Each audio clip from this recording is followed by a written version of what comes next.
Yep, thanks, Nick. All right, so these two are set to release end of the month, start of Q1. So we'll just dive in. So CrushBank Answer is the first one. So really excited about this one. This one allows you to basically designate any customer-facing KBAs within your CrushBank system, and you can configure it at a service board level. So any new ticket that comes in, client-facing new ticket that comes in, our system will run it against, it'll take the title, summary, description of that ticket and run it against your existing CrushBank system, and basically pull back any relevant KBAs that you've designated and give an auto reply email to that client.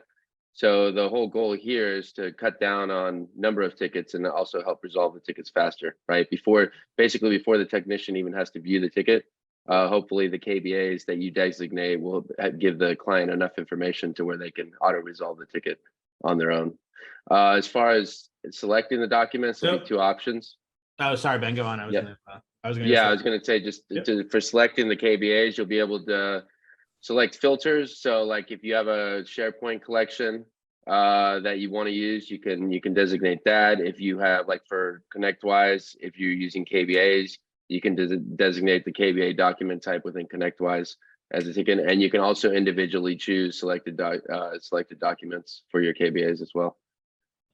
So yeah, real quick, I just wanted to touch on this for a minute. I'm very excited about this feature and this function. We've long sort of shied away from being end user facing, meaning a system for your customers to use. And we are still primarily focused on being an internal, because we want to make your teams better, your processes better, your data better, all that fun stuff. But if we can sort of find a way to make your business more efficient and more effective at the same time, like, we're really excited about doing that. So that's what CrushBank Answer is, the first foray into that. As Ben said, ultimately, you'll be able to put any sort of document you want as a customer-facing result, and it will send it out. I will encourage you, because this is coming later towards the end of this month, beginning of January, I would encourage you to go back today and start thinking about customer-facing documentation, because that is going to be probably the biggest roadblock for some people on adopting this. You don't necessarily have documentation that's meant for your customers. We're working on some things behind the scenes that will potentially make that easier and better for you. Stay tuned.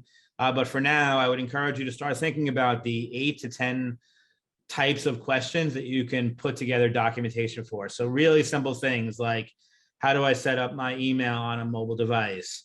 How do I log into Citrix? How do I connect to the VPN?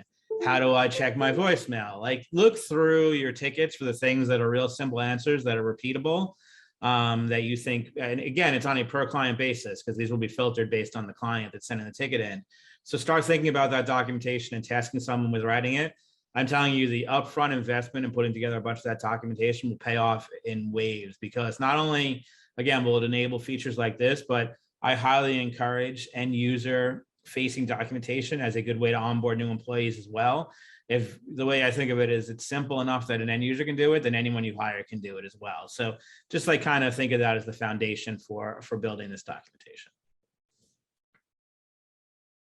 Thanks, Ben. Yep, thanks, Dave. All right, and second, also coming at the end of the month, the O data feed. So this is particular to Insight data. A lot of our customers love everything about Insight, but they want a little bit more the ability to customize it a little more in terms of the graphs and the presentation. Right now, we show the heat map.